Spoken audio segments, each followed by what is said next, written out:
La seguente conversazione è stata fatta al Grand Hotel Barone di Sassi con Sandro Cappai, stand-up comedian, autore e podcaster. Sandro è uno dei migliori comici italiani. Mi sono sentito molto onorato e fortunato ad aver trascorso del tempo con lui. Queste esperienze sono una botta di emozioni. All'inizio ero molto indeciso nel fare più di 7 ore di viaggio per andare a Milano, ma ne è sicuramente valsa la pena. Sandro, oltre a essere un eccellente comico, è una persona eccezionale, umile, tranquillo, caloroso, empatico e super disponibile.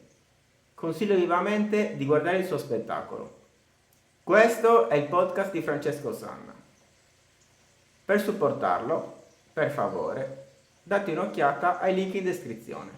Ma ora, miei cari, senza indugi, vi lascio al mio nuovo amico Sandro Campai.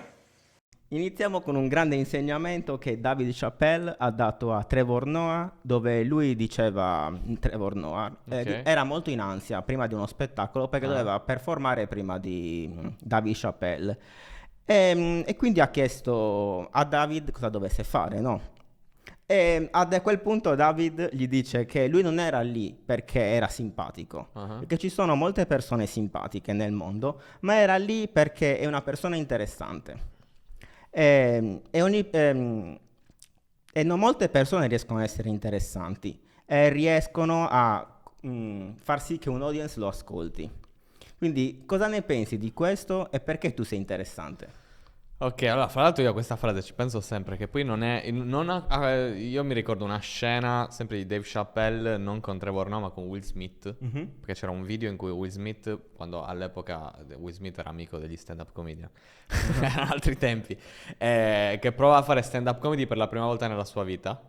E Dave Chappelle gli dava un consiglio, gli diceva non devi essere divertente tutto il tempo, ma devi essere interessante tutto il tempo. Mhm. E quindi ci penso sempre, quindi a quanto pare Dave Chappelle se la ricicla, però è molto vera, quindi fa bene a riciclarsela. Ehm, quindi ci penso sempre a questa cosa. In generale, quello che cerco di fare sul palco è sempre essere autentico e soprattutto dire una cosa solo quando proprio sento l'esigenza di dirla. Che questo non significa che tutto quello che dico sul palco deve essere una cosa pesante o che ha l'intenzione di cambiare il mondo. Può essere anche una cosa leggerissima. Però non penso mai a tavolino a dover dire queste cose, cioè parto proprio sempre da un'esigenza Mhm. di dire qualcosa. E quindi voglio sperare che questa cosa sia, sia interessante. Cioè il fatto che non è mai forzato qualcosa che dico, cioè è proprio qualcosa che volevo dire che è nato. Poi una volta che nasce spontanea l'idea del pezzo, Mm. il punto di vista, eccetera, poi ovviamente lì diventa uno studio e il pezzo lo scrivi, lo riscrivi, eccetera. Quindi diventa, a quel punto diventa una cosa artificiale da quel momento in poi. Però in quel momento cerco di arrivarci sempre nel modo più naturale possibile. Cioè è proprio una cosa che arriva all'improvviso. E quando dici che è un'esigenza, intendi che tipo è un qualcosa che hai dentro e vuoi tirar fuori come quasi se fosse una seduta psicologica, no? A volte sì, Mhm. cioè a volte cioè per le cose magari più personali sì, cioè parlarne. E poi una cosa molto bella della stand-up comedy in generale, della comicità, cioè quando tu parti da te stesso e racconti qualcosa di te stesso, la cosa bella è che poi diventa universale nel momento in cui ci sono altre persone che hanno provato Sì. una cosa simile, ok? Anche se stai partendo da una cosa personale che non ha vissuto nessun altro, comunque le persone riescono a trovare l'analogia fra quello che stai provando e una cosa che hanno provato simile e quindi sanno di cosa stai parlando. Quindi già questa è un'esigenza, no? Cioè di condividere qualcosa che senti, che provi. In molti casi invece quando è semplicemente un punto di vista divertente su una cosa è la voglia di condividerlo e condividere con gli altri una roba del tipo avete mai notato questa cosa? Non fa ridere anche a voi questa cosa? E invece, tipo, quando sei sul palco, ho notato, cioè, dall'esterno, Ok. sembrava che una cosa difficile è la gestione del tempo. Ad esempio, quando la gente ride, tu ti metti a bere.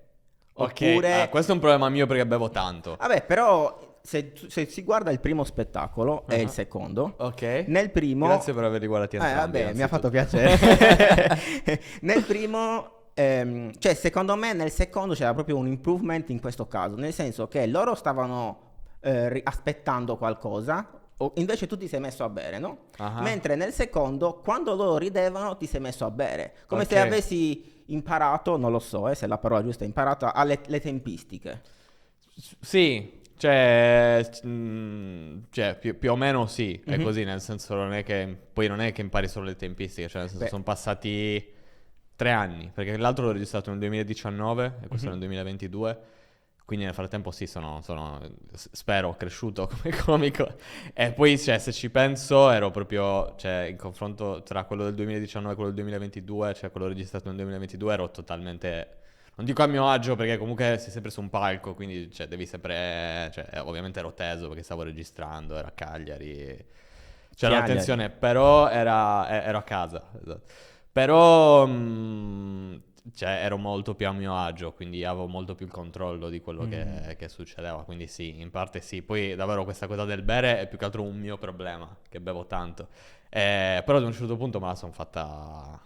Forse appunto come dici tu, cioè ad un certo punto ho dovuto decidere o me la faccio passare, oppure riesco a farla entrare bene all'interno dello spettacolo. No, sembra proprio che abbia imparato il Ok, tempo sì, sì, giusto sì, sì. quando c'è da bere, Sì, sì. perché cioè, proprio era perfetto, almeno Ok. proprio se si guarda prima uno spettacolo e poi subito dopo l'altro, si Mhm. vede questa cosa, almeno io Ok. l'ho notata questa No, no, cosa. no, no, è interessante che tu l'abbia notata, però cioè, ci sta, Mhm. ci sta, sì, cioè, fai, a volte addirittura prevedo, Mm.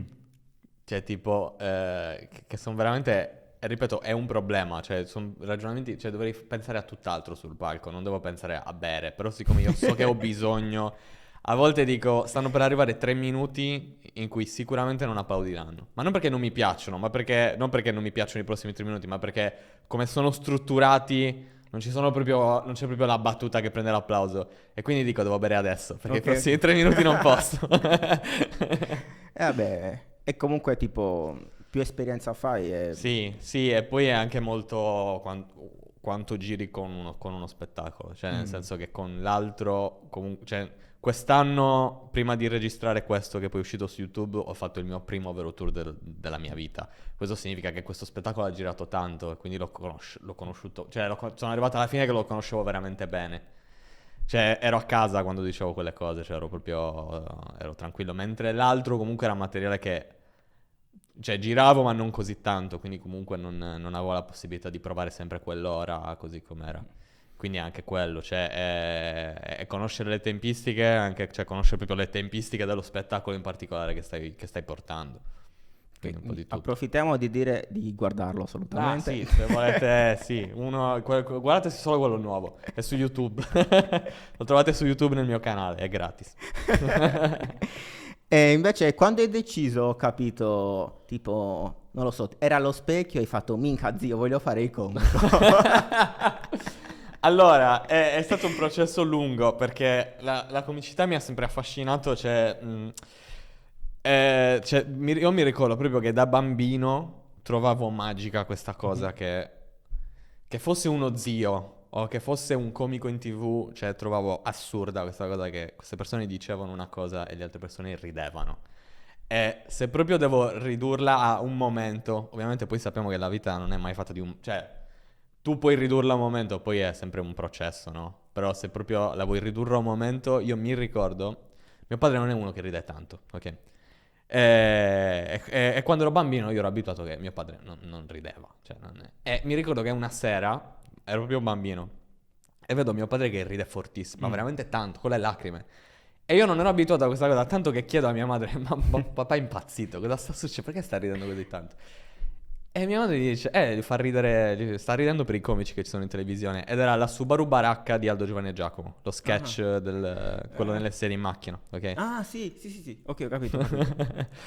Lo sketch, esatto, nelle sedie in cui sono in macchina. E quel momento io mi ricordo, cioè, io mi ricordo la sensazione da bambino, cioè, sai che poi rimangono, sono pochi i ricordi che ti rimangono da bambino, proprio, ti ricordi l'infanzia, ma proprio i momenti precisi non te li ricordi. Io mi ricordo la sensazione precisa in quel momento in cui dico, ma questa cosa è assurda, cioè, questa cosa è incredibile, cioè, questi stanno dicendo delle cose e mio padre sta ridendo, cioè, non si conoscono, non stanno parlando fra loro, cioè, è una cosa assurda. E quindi volendo ridurla all'osso è stato quel momento. Poi, nel senso, crescendo da ragazzino ho iniziato a scrivere perché non avevo il Ragazzino coraggio cosa vuol dire? 16 anni. Non avevo il coraggio di salire sul palco. Quindi ho iniziato a scrivere un po' per vari siti satirici su internet e un po' per altri comici della scena locale, non solo. E mi cagavo sotto quando andavo a vedere i comici per cui scrivevo io e facevano pezzi scritti da me e nessuno sapeva che li avevo scritti. Però avevo comunque l'ansia. Quindi dicevo, ma figurati se io troverò mai il coraggio di salire sul palco, se non, cioè, quasi non ho il coraggio di presentarmi quando non lo devo manco fare io e l'ho solo scritto. Poi invece poi con gli anni ho continuato a scrivere, quindi lo sapevo che prima o poi l'avrei dovuto fare perché volevo farlo. Poi il mio socio di Cagliari, Albert Urizeran Canepa, a un certo punto mi ha chiesto se mi andava di organizzare serate di stand-up comedy a Cagliari. All'inizio gli avevo detto, guarda, se vuoi ti aiuto a organizzarle, però io non salgo sul palco. Poi invece mi ha convinto e da lì... Quindi Da lì è andata. lo bisogna ringraziare molto. Sì, no, ma glielo dico sempre, glielo riconosco sempre, questo lo riconosco sempre. E quanto è importante ridere? Ma per me tanto, cioè io proprio non riesco a, anche nei momenti più brutti, proprio non riesco a non trovare il lato divertente della cosa, ma questo non significa che trovare il lato divertente della cosa mi consola, eccetera, però è proprio un modo di affrontarla, è un modo di leggere la realtà, cioè io non riesco a leggere la realtà senza smontarla e rimontarla in modo comico, cioè proprio mi viene spontaneo. Non so quanto poi effettivamente... cioè sì, banalmente probabilmente in molti casi cioè, aiuta, no? Cioè in un momento difficile trovare il lato divertente, per quanto non c'è nessun lato divertente magari in certi momenti, no? Però anche trovare comunque una cosa che ti fa ridere in quel momento ci sta, è importante.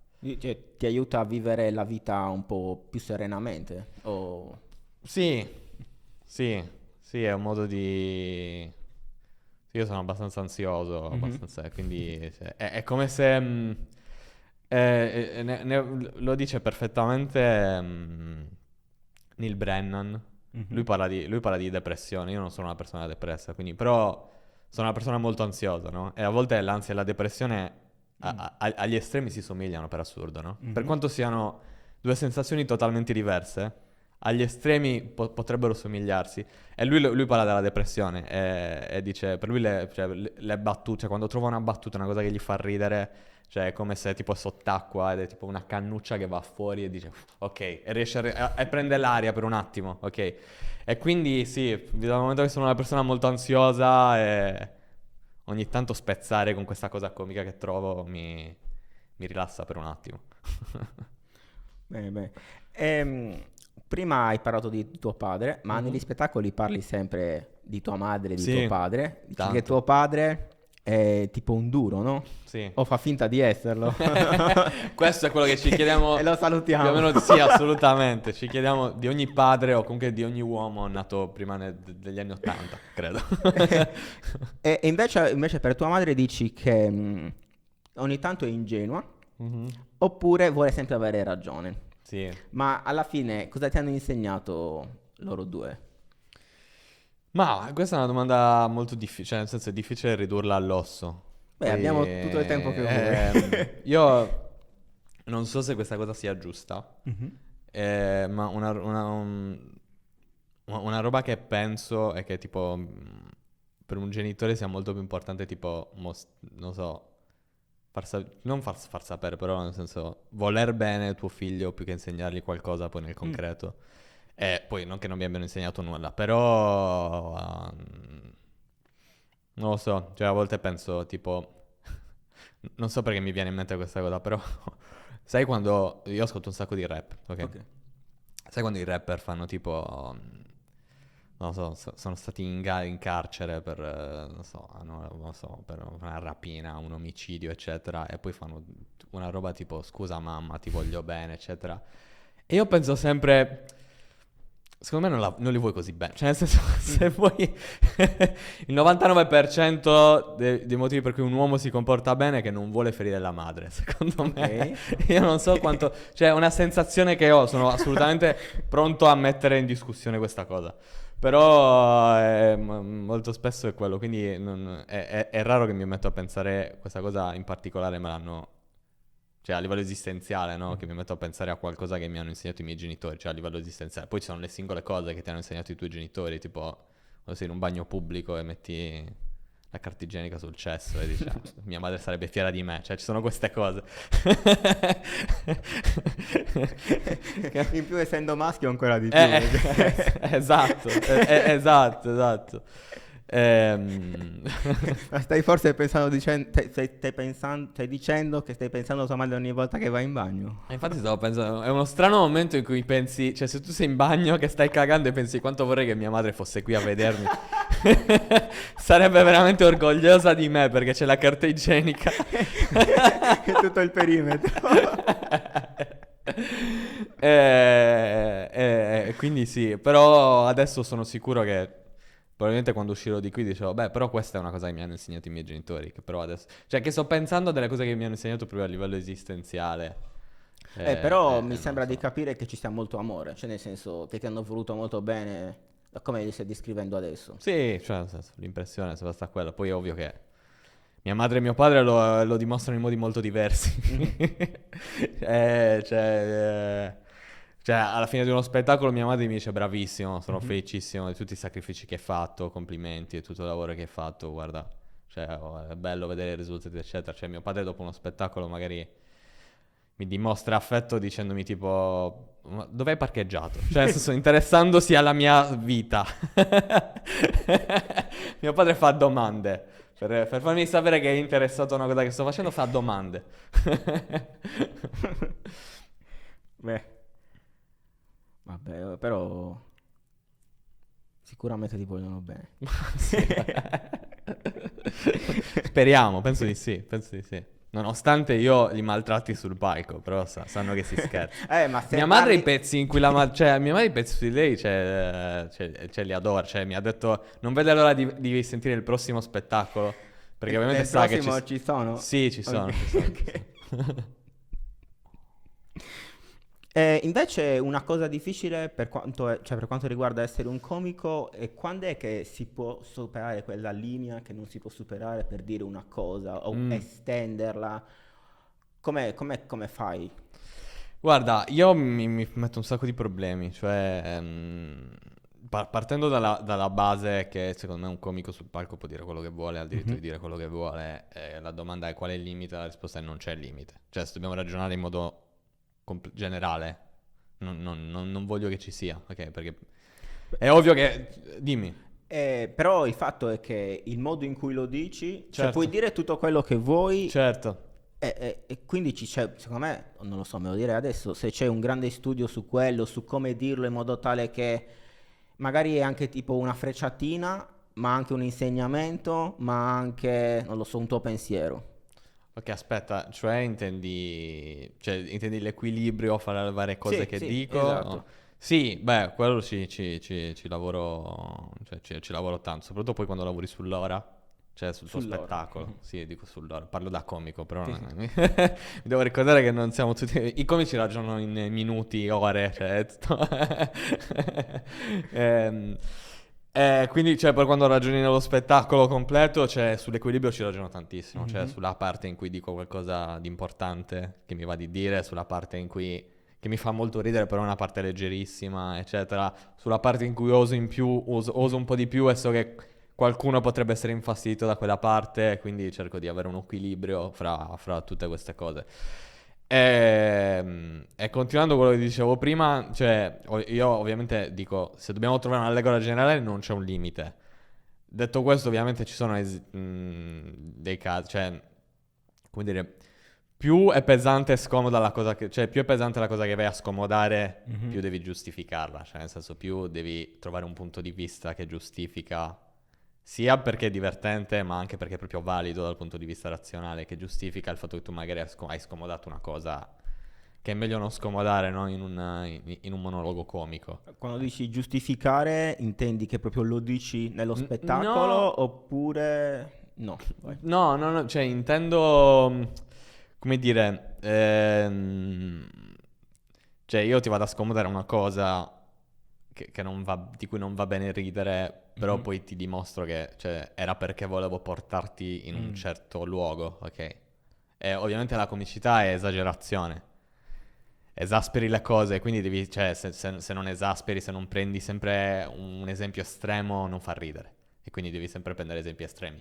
E spesso quando vai a prendere gli esempi estremi sei sulle uova, no? Cioè, perché appunto è un attimo che poi non rimane, non sta in piedi il pezzo, no? E sembra solo che stai scomodando una cosa tanto per il gusto di fare il black humor o per fare quello che non si mette limiti. E io di questi problemi me ne faccio tantissimi. Mhm. Cioè, ci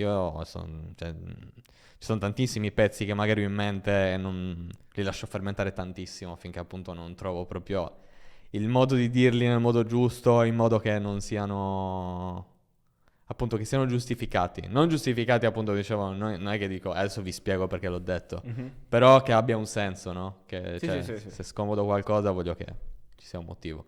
E quando stai scrivendo un pezzo, com'è che funziona il processo di scrivere il pezzo? Cioè ti metti in una stanza e ti sforzi di pensare Allora, oppure io quando no. ti viene, tipo, non lo so, hai degli appunti... Ecco, io non mi sforzo di scrivere, a parte quando, cioè, quando lavoro come autore, perché ancora ci lavoro come autore, lì sì, cioè, lì ti siedi, lì io Autore dico vuol dire che scrivi per qualcun altro. per qualcun altro, per un progetto televisivo, per Ok. uno spettacolo teatrale o qualsiasi cosa. Ehm, In quel caso sì, come dico sempre, io quando sono un comico e sono sul palco sono un artista, quando faccio l'autore sono un artigiano, cioè sono più, ok, dobbiamo scrivere questa cosa, scriviamola. Mentre quando, fra l'altro suona malissimo, quando sono sul palco sono un artista, cioè mi rimangio questa cosa.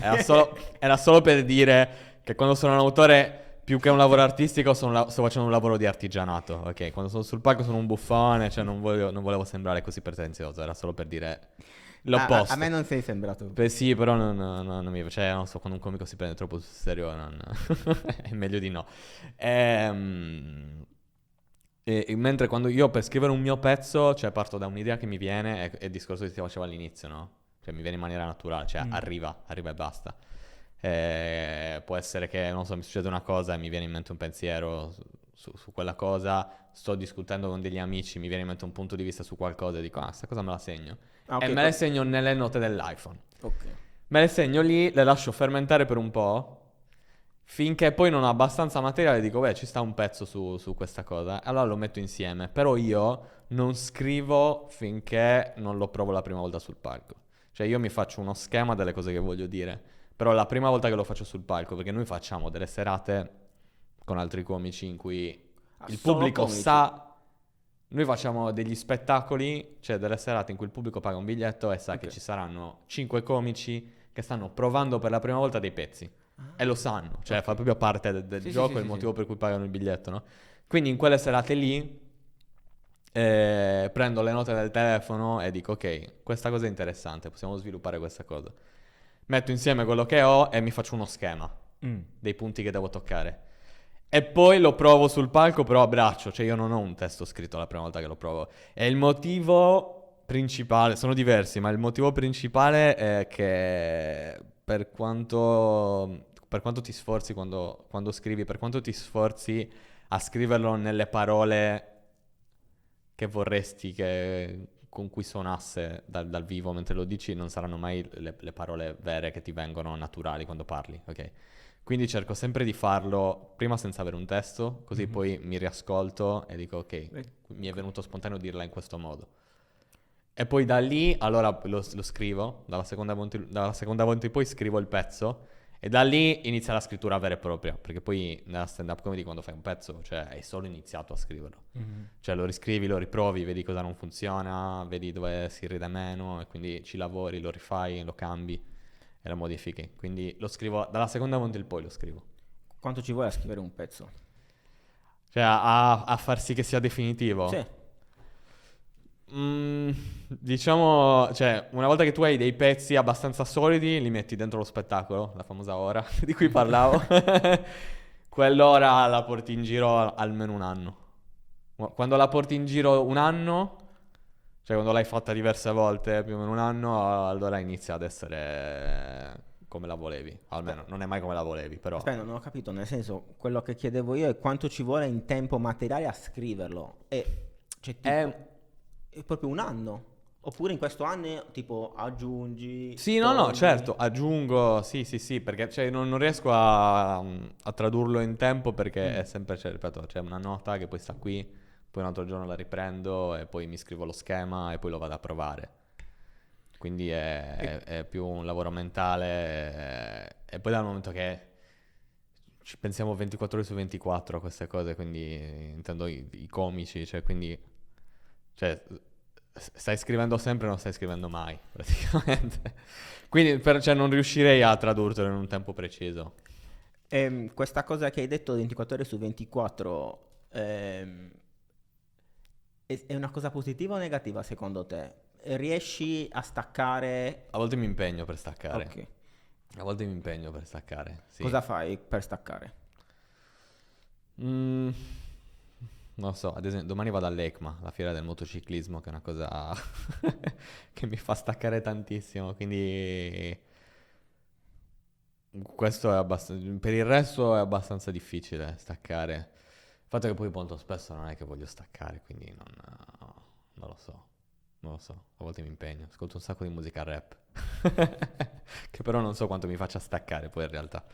Ogni volta, cioè, pensi sempre, come posso trasformare questo in qualcosa di simpatico? No, non sempre, no, come dicevo mi viene in mente qualcosa e dico ok, questo è un pezzo, Ok. qui abbiamo un pezzo. Cioè, mi è successo tipo un attimo fa quando ti ho detto una cosa, ho detto ok, questo è un pezzo. Vuoi prendere e scrivere? Poi mi riguardo la puntata e me lo segno. Bene. Allora, come Paolo Non ti Sava, dico qual è, ok? giusto? Mi citerai. No, non era su di te, era una cosa, una cosa che ci siamo detti. Ok, No, ok. non era una cosa su di te, era una cosa che ci siamo detti. Quindi, cioè, in questi casi non mi viene mai che dico, questa cosa come posso trasformare in un pezzo? Cioè, mi viene proprio dico, ok, questo è un pezzo. Cioè, lo devo trasformare in un pezzo, però cioè, l'idea è un'idea da pezzo. E quando scrivi, cosa sei? Vai al PC oppure a mano? Come ti trovi? Un po' e un po'. Ok. Faccio un po' e un po'. Cioè, dalle note del telefono. Cioè, di solito il passaggio è dalle note del telefono allo schema. Lo schema è qualche frase qua e là, perché comunque sono parti della battuta che devi dirle così e basta. Quindi quando c'ho lo schema, magari ho lo schema e poi ogni tanto nello schema ho proprio la frase che devo dire per forza, no? E questo per iscritto a penna. E poi l'ultima fase è nel computer, cioè quando arrivo che più o meno ho il pezzo l'ho già provato 1 o 2 volte, più o meno so com'è e lo scrivo parola per parola al computer. Quindi ho queste 3 fasi, le note del telefono, il quaderno e il computer. E queste 3 fasi te le sei inventate tu che ti sono venute così? Sì. Oppure tipo parlando con altri ti è venuta? No, mi è venuto abbastanza spontaneo. Cioè, quando ho iniziato proprio agli inizi era direttamente al computer. Cioè, mi sedevo, dicevo, ok, devo scrivere un pezzo su questo, ho queste idee e mi mettevo a scrivere. Poi è venuto spontaneo questo metodo, è nato spontaneamente. Le provavi a scuola anche? A 16 anni, no? Ma allora, è che lì scrivevo e basta. Quindi non lo so, cioè, mi ricordo che, cioè, mi viene a dire, non è che sono mai stato il buffone in senso buono Sì, sì. della classe, però comunque mi ricordo che un po' mi divertiva, sai quando interrompi la lezione nel modo, cioè, sai quando ti vengono a scuola quelle cose che dici, questa cosa è così divertente che neanche il professore si incazza se la dico. Non so se sei presente. A volte mi capita e la dovevi usare, cioè dovevi pesarle bene, no? Dovevi pesarle, doveva essere tipo una volta al mese. Questa cosa me la ricordo e non ci avevo mai pensato. Me l'hai fatto notare tu adesso. In effetti, se ci ripenso, cioè non sono mai stato quello che doveva fare tipo sempre ancora una volta il buffone in senso buono della classe, però mi ricordo che in effetti avevo dei momenti in cui dicevo, mica, no, questa cosa, devo interrompere la lezione per dire questa cosa. E quindi già lì iniziavi a mettere le prime radici. Sì, no, ma stavo proprio realizzando adesso mentre lo dico che la sensazione era veramente simile. Cioè, che ero lì che cioè, lo dici e c'hai quel centesimo di secondo prima della risata che dici chissà se funziona. Ed era veramente simile, ma lo sto realizzando adesso. Che era veramente simile al palco.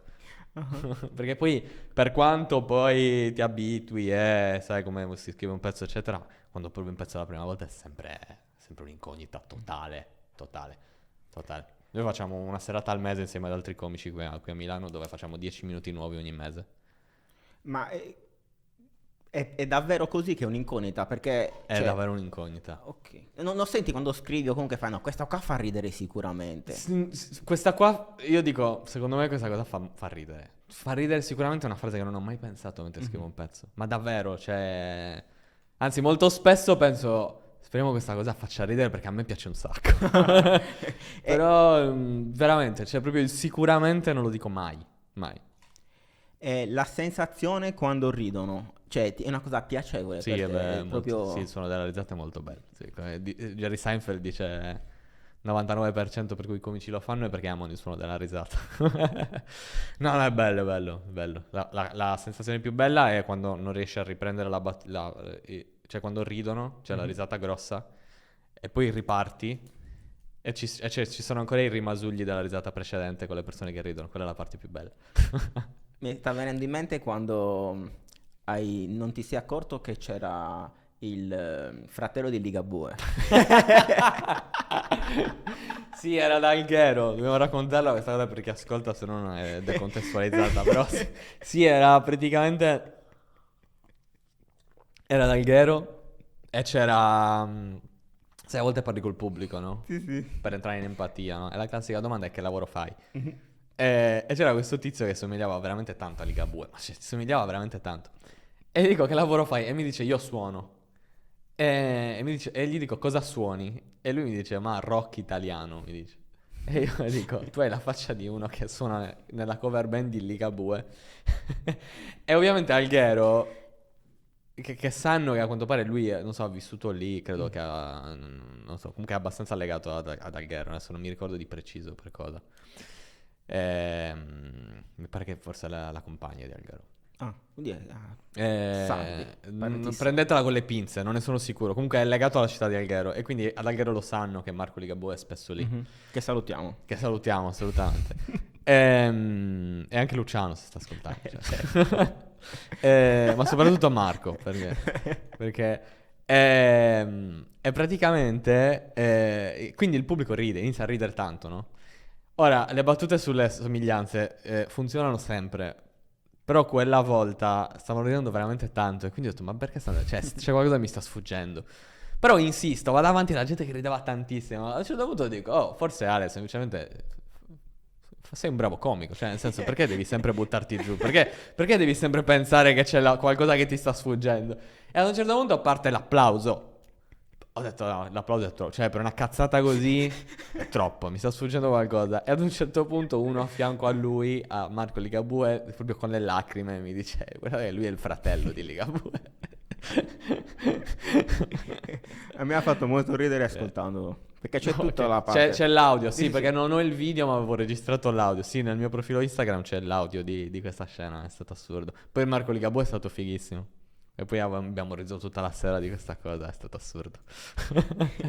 E ti ha invitato a un suo spettacolo? No, per adesso no. Tu l'hai invitato a un tuo? Volentieri, non l'ho ancora invitato, però la prossima volta che faccio uno spettacolo ad Alghero lo invito. Non le faccio mai queste cose, perché poi penso sempre che vada a disturbare, quindi non lo faccio mai. Ma male che probabilmente vada, dovrei farlo, esatto, probabilmente dovrei farlo. Magari a volte sembro maleducato io che non invito, però... È sempre complicato. Tu sei ansioso come me ho visto, quindi... Solo per le telecamere. Ah, solo per questo? Ok, pensavo... No, non penso di esserlo, però siccome mi piacerebbe farlo bene e non vorrei... No, ci sta, è giusto, è giusto. È l'ansia buona, la famosa ansia buona. Esatto, bisogna sfruttare queste Mhm. Sì. knobs. Eh. E invece prima hai parlato di teatro, perché scrivi anche per teatro. No, vabbè, no, dicevo in generale spettacoli, però no, No, su teatro non ne so tanto, però no, andiamo. volevo capire come funzionava questa cosa. Ma al momento sto lavorando per uno spettacolo teatrale che però è comico, però Sì, è la sì. prima volta che lo faccio. Ma il procedimento o il processo, o Come meglio dire, scrivi? sì, è sempre uguale oppure lì c'è tipo una trama, bisogna parlare, non lo so, del Sì, però in PC. questo caso io sono proprio autore per i monologhi comici interni allo spettacolo, quindi sono a casa, cioè, per quello dico non ne so tanto, perché sto facendo una cosa che già faccio, cioè come scrivere un monologo normale. E come funziona? Ti chiedono loro se puoi scrivere qualcosa? Com'è che si entra nel giro? Ma vabbè, cioè una volta che ci lavori più o meno la gente sa che sei un autore, quindi se cercano autori ti chiamano. Poi non è che adesso non vorrei far sembrare che sono, chissà, un autore così tanto immischiato, però lavoro spesso come autore in alcuni progetti. Cioè se sanno che sei un autore, poi stando qui a Milano comunque le persone che lavorano nell'ambiente sanno chi sono, quindi capita che qualcuno mi chiami. E Milano è la città giusta per cui vivere, cioè per vivere, per fare il comico in questo... Secondo me sì, molti dicono Roma, cioè sì, Milano e Roma, però poi per carità ci sono anche persone che stanno in altre città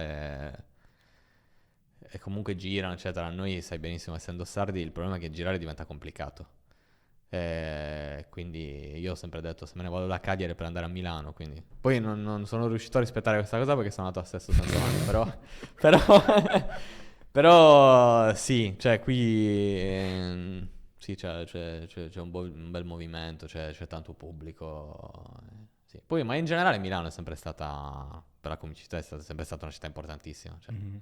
anche prima della nuova generazione di stand-up comedy, di comicità, comunque, sempre stata una città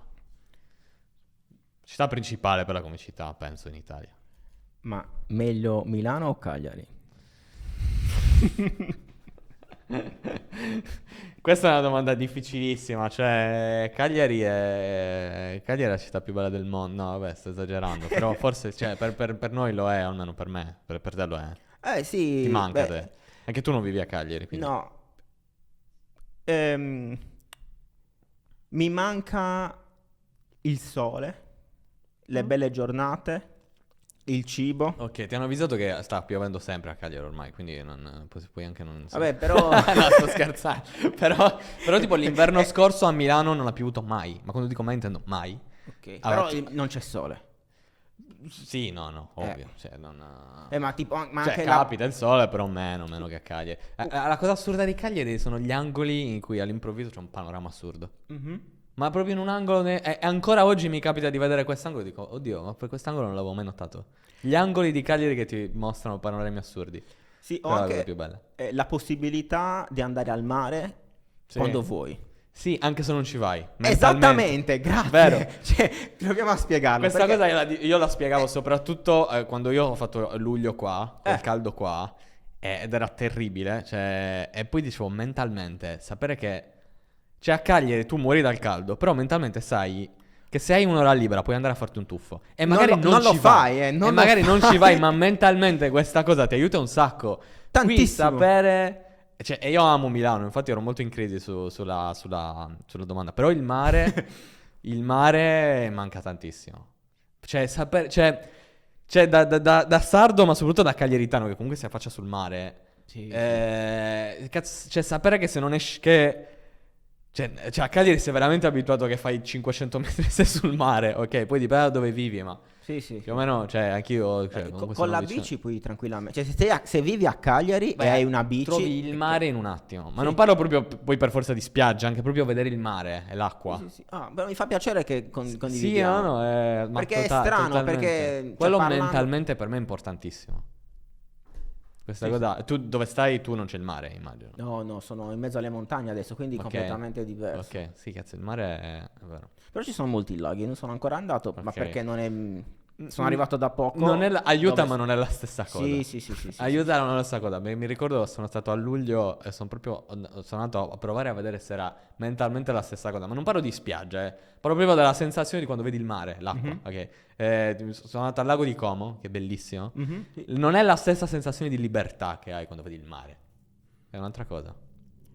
Mm, puoi provare a elaborare. Mm? Puoi provare a elaborare. Non lo so, cioè... boh, cioè, sai quando vedi il mare, senti che è libero, no? Esatto, però Cioè, che è proprio aperto. secondo me è tutta questione mentale. Nel Ma sì, senso no, ma che assolutamente perché assolutamente.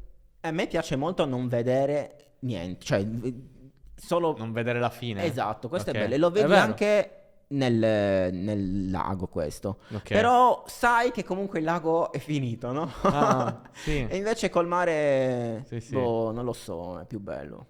È Sì, più bello sì, e sì, basta. quello poi secondo me anche il mare è finito, però meno. Sì, È meno concepibile al cervello umano la esatto. fine del mare. Mentre il lago, sì, è più facile concepire la fine del lago, anche se è enorme, però sai che... Sì, quindi siamo totalmente... Si vede che siamo cagliaritani. Però sì, c'è di Milano, l'unica cosa che soffro è l'assenza del mare, perché per il resto amo tantissimo Milano, poi ovviamente c'è sì, il problema degli affitti, i prezzi, eccetera, però devo dire anche Cagliari ci ha abituato male, quindi Mhm. i Sì, ho prezzi visto. di Cagliari non sono per niente da Sud Italia, quindi quando arrivi a Milano c'è meno lo shock, cioè io Mhm. immagino, io vado spessissimo a Napoli, che è un'altra città che amo tantissimo. Salutiamo i napoletani. Sì, no, è davvero è lo stesso una delle mie città preferite in assoluto, quindi ci vado ogni volta che ho l'occasione e ogni volta penso chissà lo shock di un napoletano che va a vivere a Milano coi prezzi, Mm. perché a Napoli i prezzi sembra che stai rubando quando compri qualcosa. Quando vai a mangiare qualcosa, vai in un ristorante, dici, come è possibile? Invece i prezzi di Cagliari sono quasi come Milano, quindi c'è meno lo shock. Questi, siamo passati da cose super filosofiche e poetiche ai prezzi. Il sacro e il profano, bro. Esatto. Tornando alla comicità, secondo te per essere comico devi essere un po' pazzo? Boh, cioè qui la domanda è cosa vuol dire pazzo, cioè nel Mm. senso è così tanto relativo, cioè nel senso mi rendo conto che per certi versi il fatto che non riesci a leggere un fatto, non riesci a leggere la realtà senza smontarla e rimontarla in modo comico è una cosa, viene strana ma non è l'espressione giusta, no? Quindi non lo so, cioè... Tu ti senti pazzo? Ma in realtà no, Mhm. cioè però veramente, cioè non voglio fare tipo il relativista che vale tutto, va bene tutto, però faccio veramente fatica a capire che cos'è pazzo e che cos'è non, cioè chi è pazzo e chi non è pazzo, Mm. cioè è molto, anche questo è molto, cioè si parla, cioè non so, cioè riesco a vedere più, capire il concetto di devianza. Mm.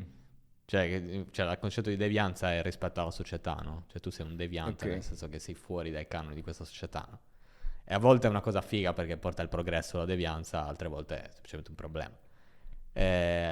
Quindi questo concetto riesco a comprenderlo di più. Una pazzia, cioè al di là ovviamente degli aspetti clinici Certo. in cui non entro nel merito, ma tolto l'aspetto clinico faccio fatica veramente tanto a definirla la pazzia. Mm. Come la definiresti tu? Eh. Vedi, tu hai fatto la domanda, ma non lo sai. È difficile. È No, difficile. beh, tipo, beh, in questo caso sto sicuramente pensando alla società, quindi come la Ok, società quindi sì, il concetto... giudica in questo caso Sì, sì, un sì. qualcosa che è strano e quindi è visto come pazzo. Esatto. Però- In alcuni casi, cioè, ripeto, come dicevo all'inizio, cioè, non voglio fare quello che vale tutto. In alcuni casi è anche giusto che, cioè, nel senso, ci sono cose che non vanno bene. Certo. Cioè, io mi rendo conto che ultimamente siamo un po' nella fase del va bene qualsiasi cosa. Mhm. A volte, secondo me, no. Cioè, nel senso, o comunque, è ovvio che l'oggettivo non esiste, però siamo esseri umani. E quindi, per quanto ci piace negare questa cosa, dentro di noi abbiamo più o meno un'idea di che cosa sia giusto o sbagliato, di cosa, cosa Certo. vada bene o cosa non va bene. Quindi, ok, cioè, l'idea di questo ce l'abbiamo, no? Però c'è anche la devianza cioè non buona, è la devianza necessaria per il progresso della società. Cioè, Sì, nel sì. senso, se fossero tutti conformi, cioè, rimaniamo fermi, ma non è mai Non- successo nella storia che non ci sono i devianti che poi erano quelli che avevano ragione. Sì, la devianza fa parte dell'evoluzione. Sì, no, è fondamentale. Cioè, se non c'è devianza in una società, rimani fermo. Sì, sì, sì. E invece hai avuto qualche mentore o qualcuno che ti ispiri? Mm. E poi con internet immagino che magari prendi, non so, qualcosa di uno, qualcosa dell'altro, però uno, ad esempio, mi sta venendo in mente Jacopo Kullin, o Ok, Kullin. ok. Non so, hai avuto tu qualche mentore o... Ma no, cioè a livello personale, proprio un mentore, cioè a livello personale sono una persona che Mhm. conoscevo. L'unica cosa più vicina a un mentore che mi viene in mente è Albert, che comunque mi ha spinto a salire sul palco ed è la prima persona con cui appunto mi confrontavo quando scrivevo le prime cose, eccetera. Che perché comunque era già il fratello maggiore, perché faceva già stand-up comedy da anni, eccetera. Quindi la cosa più vicina è quella. Non mi viene, cioè, di persone che conosco personalmente nessun altro. Poi ci sono dei comici che sono stati fondamentali, cioè da Woody Allen a Louis C.K. a Dave Chappelle, tantissimi. Luttazzi, Luttazzi che purtroppo, cioè sì, tutto quel discorso che è copiato eccetera, ma è stato uno... Io ho iniziato a scrivere, vedi ora che mi viene, sì, cioè io ho iniziato a scrivere le prime cose comiche nel sito di Luttazzi, perché lui aveva un blog dove tu potevi mandargli le battute e lui ogni giorno pubblicava quelle che gli piacevano di più. E io ho iniziato a scrivere così. E quindi però avevi E lì già... ho imparato tanto, cioè perché lui poi metteva le guide su come si scriveva una battuta, quindi lì ho imparato tantissimo. Ok, e puoi dirmi una cosa che ti piace molto di Luttazzi, Dave Chappelle, e il Poi UCK? CK, Woody Allen, sì, Ah, sì, c'è stato... Ma vabbè, Luttazzi la tecnica, cioè, Luttazzi la tecnica, cioè, le prime cose sulla tecnica, poi ovviamente grande banalità che però è vera, cioè sapere la tecnica serve per poi non rispettarla, mm. però devi saperla, cioè devi saperla per non rispettarla, altrimenti, Questo è un cioè... insegnamento della vita, direi. Sì, esatto, no, però dico è una cosa Ah abbastanza no. risaputa, poi ognuno trova parole diverse per dirlo, però il senso è sempre quello, no? Cioè, impara Mhm, l'arte e mettila da parte, cioè più o meno il concetto è sempre quello, poi mhm. trovi altre parole. E per quello la tecnica, quello Luttazzi.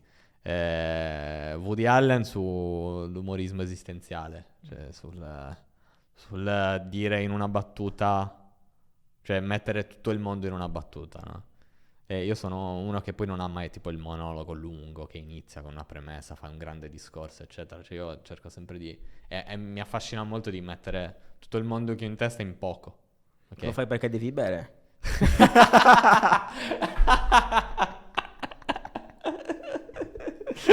Questa cosa è possibilissima. Possibilissima che il mio subconscio. Sai, cioè, alla fine siamo animali che devono sopravvivere, no? E quindi il cervello si adatta alle cose. Quindi è possibilissimo. Quindi è possibilissimo. Questa cosa me la rivenderò e la dirò molto spesso. Questo è possibilissimo. Però, ok. Però sì, di Woody Allen, detto questo, mi è sempre affascinato. Qualcosa di mettere una cosa esistenziale in cui c'è tutto un mondo in una battuta. Lucy Kay, tipo Dave Chappelle non è tanto uno a cui mi ispiro, però Mm. cioè non è che mi piace tantissimo, uno dei più grandi di sempre, però non mi ispiro tanto a, cioè quello che fa lui è diverso da quello che faccio io, Mhm. cioè, vabbè, ovviamente è diverso, però dico non è proprio uno a cui mi ispiro direttamente, o in realtà non proprio, cioè in alcune case forse sì, cioè tipo quel discorso lì del... Cioè, mi ispiro molto più a insegnamenti, a sentire lui che parla di comicità. Cioè, tipo Mhm. appunto quel discorso del non devi essere divertente tutto il tempo, ma devi essere interessante tutto il tempo. Lui C.K. è... Poi sono tempi... Vabbè, ormai in realtà è stato scancellato, però negli ultimi anni erano tempi duri per dirlo, però è quello che ci ha messo più... Cioè, è stato è il migliore di sempre a fare quello che qualsiasi comico vorrebbe fare, ovvero arrivare a un pezzo che è studiato nei minimi particolari, quindi ad un certo punto diventa solo tecnica, Mhm. ma comunque far sentire che ci hai messo il cuore a chi ti sta ascoltando, cioè in quel pezzo. Ok? Perché quando è solo tecnica, ovviamente poi rischi che magari il pubblico ride perché apprezza la tecnica, no? Mm. Però non si crea l'empatia. Pensi che il pubblico sia così elevato da capire la tecnica? O per questo lo vedi Ma tu il perché pubblico sei... non lo sa, Ok. però lo apprezza senza saperlo. Ok. Cioè, quando tu, cioè, metterci il cuore sul palco, non è che poi il pubblico dice, ah, quello... Sai perché non mi è piaciuto? L'altro ci ha messo più il cuore, no. Però entri in empatia e il pubblico apprezza. Poi magari non sa che è per quel motivo in particolare. La tecnica invece è più questione di tempi, eccetera. Ugualmente magari il pubblico non lo sa che questa battuta ha fatto più ridere perché hai fatto un secondo in più di pausa prima di dirla. Però a volte è così. Questo sì. A volte è così. A volte è così. E Lucy Kay è stato e lo è ancora, cioè un maestro nel dire una cosa sul palco dopo che la porta in tour da 2 anni facendola ogni sera e quindi ormai ce l'ha studiata nei minimi dettagli e te la dice come se gli stesse venendo in mente in quel momento. Quello è il modello a cui aspirano praticamente tutti i comici. Cioè, a parte chi magari fa altri generi un po' più surreali, eccetera, ma chi sale sul palco e fa il monologo e parla di sé, cioè, cioè chiunque aspira a quella roba lì. Cioè, arrivare al pezzo perfetto, ovviamente è un'aspirazione, non ci arriva mai nessuno, però arrivare al pezzo perfetto che è studiato nei minimi dettagli, ma che al pubblico sembra che ti sta venendo in mente quel momento. E dico sempre, la stand-up comedy è scorreggiare apposta e fingere che ti sia scappata.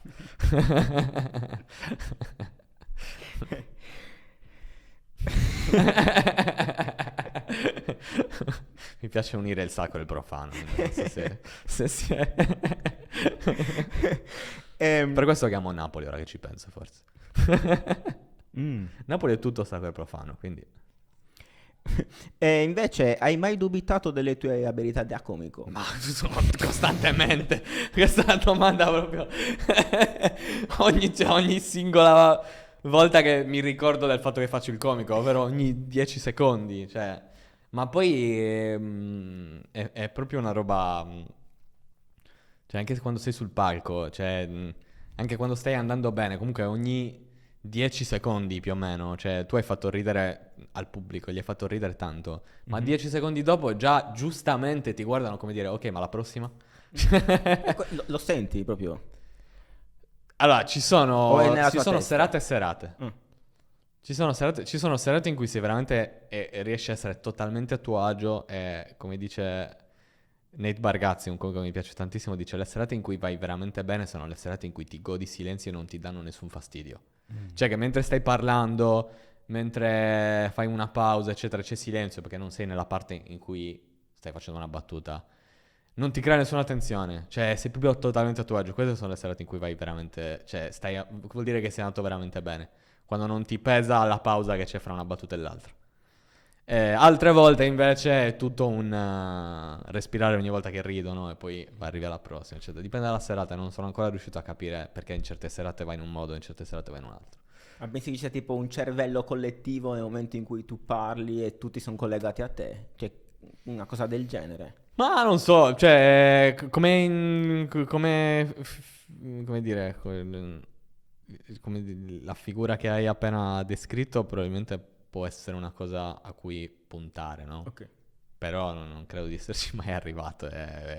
Però sì, come metafora è una cosa a cui deve arrivare, cioè nel senso che proprio arrivi che tutti sono nel tuo mondo totalmente. Sì, è sicuramente un modello a cui puntare, però quando sono sul palco non lo penso.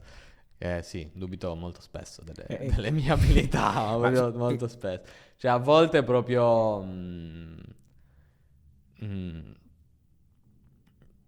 non lo so, cioè come si dice, sei sempre il tuo ultimo spettacolo quando sei un comico, quindi... Ok, questo è andato bene, però il prossimo, cioè, lo devo ridimostrare da zero. Cioè. È come un cantante che quando manda fuori un nuovo disco ha sempre paura. Sì, con la differenza così. che mentre registrava il disco non lo sapeva. Io mentre sono sul palco lo so ogni 10 secondi come sto andando. Ah. Però nonostante questo continui, cos'è che ti porta a continuare? No, vabbè, ma perché... Un po' è l'amore della risata, un po' è appunto l'esigenza di dire questa cosa, è un po', cioè di dire delle cose che mi vengono in mente, che scrivo. E soprattutto è quello che dicevo inizialmente, il fatto che comunque ragiono così, cioè quando qualsiasi cosa che ho davanti, qualsiasi cosa che mi succede, la smonto, la rimonto in modo comico. e quindi è l'esigenza di condividere questa cosa e sperare che le persone trovino divertente le stesse cose che ho trovato divertenti io, fondamentalmente. Hai dei consigli da dare ai giovani per Ai giovani in generale? per vivere una bella vita di cui essere fieri e poi anche un ragazzo che vuole diventare comico? Come Partiamo da iniziare? quella facile, nel Vai. senso, come iniziare a fare il comico guarda i comici che ti piacciono, cerca di capire perché ti piacciono. Mhm. Quando ti viene in mente qualcosa di divertente, buttati giù qualcosa e non buttare via niente quando discuti con le persone, quando ti viene in mente qualcosa, quando ti succede qualcosa, non buttare via niente. Cioè, nel senso, non buttare via niente quando ti succede qualcosa e pensi che questa cosa sia divertente. Poi magari la fai sul palco e dici, devo buttarla. Però prima... E ti è capitato? Prima, sì, no, spessissimo, spessissimo. E basta, è questo. E poi, come diceva lui, cioè, nel newsletter di lui C.K. qualche mese fa, diceva, alla fine diceva, una volta, il consiglio migliore che mi hanno dato come comico è guardali negli occhi e parla col cuore. Quindi quando sei sul palco, questo. E poi nel concreto, quando ti senti di aver scritto un pezzo, è pieno di open mic ormai in Italia, sono le serate in cui si possono scrivere i comici esordienti e li fanno esibire. Vai a provare un pezzo e alla prima volta buttati. Dalla seconda volta in poi inizi a chiederti cosa bisogna fare per migliorare, cosa funziona, cosa non funziona, chiedi consigli, studia, eccetera. La prima volta buttati. Buttati così, senza pensarci molto. Devi avere, Cioè, devi avere nel un senso... pezzo pronto. No, devi avere un pezzo pronto. No, chiaro, se sai la chiaro. prima volta senza un pezzo pronto, sei uno spaccone e ti odio. Però, cioè no, devi avere un pezzo pronto, devi studiare. Non dico di sottovalutare il palco. No, Non aspetta, dico io assolutamente. intendevo questione di psicologia, no? Perché è difficile entrare e parlare all'inizio. Quello No, intendo. quello esatto. Cioè, Mettiamo che hai il pezzo pronto, tu hai il pezzo pronto. però anche è difficile mettersi in Certo, gioco. certo. Però si impara col palco. Per quello dico. Cioè, nel senso, le cose che devi avere è il pezzo pronto. Mhm. Devi avere la voglia di farlo davvero. Cioè, perché, cioè, nel senso, è inutile che hai visto questa cosa ieri, dici, domani lo provo. Cioè, nel senso, pensaci un attimo, pensaci un po', prendi un po' di tempo, preparati il pezzo. Però una volta che c'è il pezzo pronto, dici, ok, io lo voglio provare, buttati la prima volta. Dalla seconda volta in poi ti metterai in discussione in ogni modo, eccetera. La prima volta, perché poi il palco lo impari sul palco. Cioè, soprattutto poi nella comicità, nella stand-up comedy, che cioè, non c'è quarta parete, quindi devi essere diretto, non devi recitare, no? Anche se ovviamente è uno show, cioè è uno spettacolo, nel senso, se quelle cose lì hai già dette 1000 volte, in un certo senso stai recitando. Però non è un tip, cioè è una cosa più diretta, quindi quella cosa la impari solo sul palco. Molto bene. E niente. E l'altro sui giovani in generale, non lo so, per vivere una bella vita non... È una vita divertente, piena di risate. Certo, una vita... Ma dici cosa consiglio per Sì. vivere? Non prendersi troppo sul serio, magari. Ma allora, sì, però in realtà ci sono anche momenti per prendersi sul serio, secondo me. Ok. C'è una frase che mi viene sempre in mente della grande bellezza, che dice in questo paese per prenderti sul serio, per essere preso sul serio devi prenderti sul serio. E questa cosa non è in questo paese, è in questo pianeta, in realtà. Ci sono momenti in cui devi prenderti sul serio, che altrimenti non ti prende sul serio nessuno. Questa cosa è molto vera, quindi... Cioè, come dire, cioè prendersi sul serio io non lo vedo come l'opposto del trovare il lato comico di una cosa, no? Io nel prendersi sul serio era tipo non buttarsi giù se qualcosa va male, ma cercare la Ok. soluzione piuttosto che tipo deprimersi e fare un po' tipo la vittima, insomma, cercare anche di Ok. darsi da fare.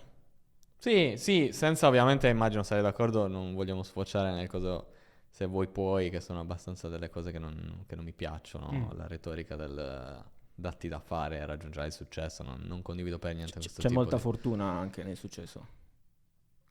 Sì, ma poi in generale, cioè nel senso non raggiungerlo, secondo me è una cosa che ci siamo inventati. Non lo so, cioè, ognuno, secondo me, può trovare un senso all'esistenza che di per sé non ha senso. Quindi per te il Poi senso se sei della vita religioso è... non c'è senso. No, Non lo so, sapevo siamo finiti sul senso della vita, mi dovevo preparare. Quando mi hai detto che ti piace Lex Friedman, ho detto porca troia, qui finiamo sul senso della vita. Dovevo prepararmi. Citando Lex Friedman, nell'ultimo podcast, Vai. ha intervistato Ben Shapiro. Ah. E Ben Shapiro ha imparato che quando lo intervistano deve studiarsi l'intervistatore. Ok. Hai capito, Ben Shapiro. No, non lo so, cioè nel senso, penso il senso della vita è, non lo so, non voglio ridurre all'osso questa cosa, quindi non voglio che sia scritta da nessuna parte, però Ma quello che mi viene in mente adesso è trovarsi un senso nella propria, cioè non credo che ci sia un senso oggettivo, ecco. Poi nel senso, se sei religioso ovviamente c'è. È una cosa che mi sono accorto che invecchiando tipo c'hai la fase quando sei più giovane che se non credi in Dio sei anche automaticamente anticlericale, antireligioso, eccetera. Poi cresci e dici no, in realtà ha perfettamente senso che qualcuno veda l'esistenza in quel modo, anche se non lo condivido. beh, sì. Beh, è importante l'accettare il pensiero dell'altro, secondo me. Sì, questo in generale, no? Però anche, cioè, trovarlo veramente valido dentro te stesso, né? Cioè, anche se non ci credi, no? Trovare che sia una valida alternativa a quello che pensi tu, anche se non Vabbè, sei sì, d'accordo. sì, ho capito. Chiudiamo con se secondo te esiste il libero arbitrio. Eh, Ma mi viene da dire di sì, cioè,